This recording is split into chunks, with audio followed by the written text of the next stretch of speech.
Olá, queridos, seja a graça e a paz de Jesus sobre vocês, tudo bem com vocês? Espero que esteja.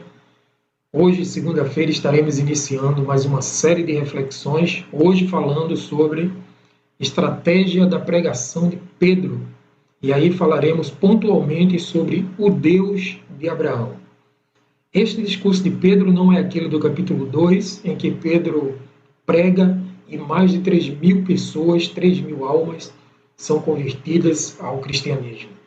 O que a gente está colocando aqui é o capítulo 3, que precede, neste discurso, o milagre daquele coxo, um coxo que estava na porta do templo, e que ele pede uma esmola a Pedro e João, e Pedro, fitando os olhos nele, disse: não tenho prata, não tenho ouro, mas o que tenho te dou, em nome de Jesus, levante e ande.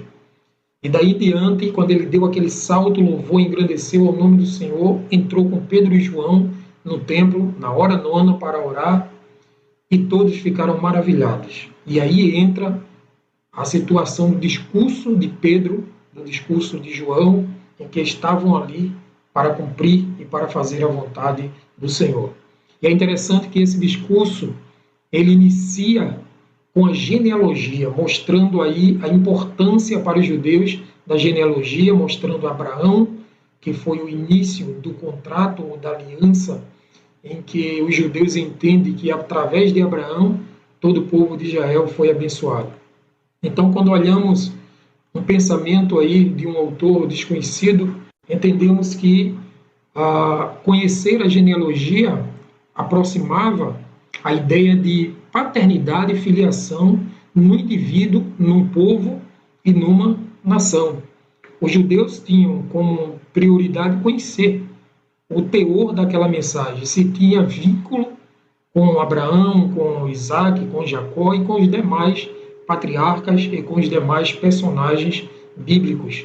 E o interessante que nós encontramos aí nas Sagradas Escrituras, logo no versículo 12, Pedro falando sobre a pregação, a verdade da pregação. Ele diz assim: vendo isso, Pedro lhe disse: Israelitas, por que isto te surpreende?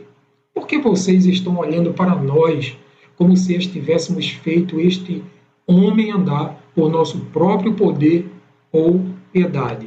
O verso seguinte, ele aí enaltece o Deus de Abraão, o Deus de Isaac, o Deus de Jacó. Ele diz assim: o Deus dos nossos antepassados glorificou o seu servo Jesus, a quem vocês entregaram para ser morto e negaram perante Pilatos. Então, se os irmãos bem entenderem aí, o que Pedro está querendo destacar nessa primeira parte é mostrar que quem está sendo louvado e honrado não é Pedro e não é João.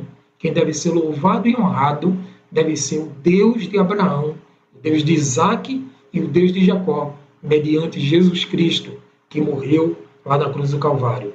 Então o texto, se você observar direitinho, ele aponta exatamente para a glorificação de Jesus Cristo como sendo vinculado ao próprio Deus de Abraão, ao qual eles tinham negado e tinham rejeitado como sendo o Senhor de todas as coisas.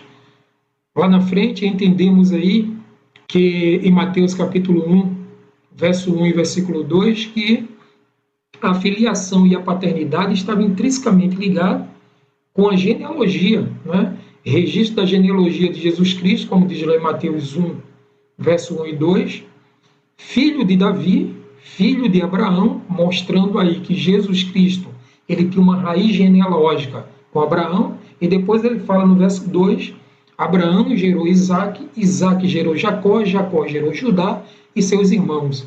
Isso está mostrando ou demonstrando para os irmãos que, para os judeus, Mateus ele vinculava muito a genealogia, o nascimento, a filiação e a paternidade como sendo algo primordial, porque os judeus só aceitavam algum ensinamento se fosse vinculado ao Deus de Abraão, o Deus de Isaac e o Deus de Jacó. Por essa razão, Pedro teve essa necessidade de trazer a genealogia à tona.